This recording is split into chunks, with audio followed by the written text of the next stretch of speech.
Reno Ceccarelli, and we're in Rabbit Creek, Darwin. Well, the climate in this part of the world is nice and sunny, great days, you know. It gets hot, but you can't beat it.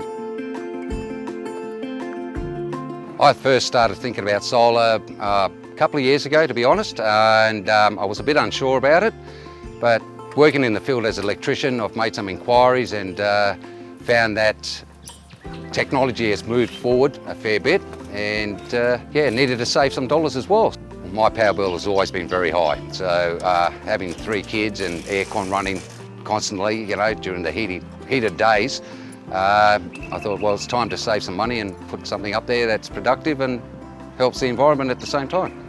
That it's top quality, it's durable for this weather, and that was the product that, talking around town and being in the field as an electrician, that was recommended by a lot of people around town. Works quite well, I'm quite happy. I'm going to have this panels paid off in 3 years, and with a 25-year warranty, I still got 22 years of carefree, that knowing that I don't have to pay a bill. So you can't get better than that.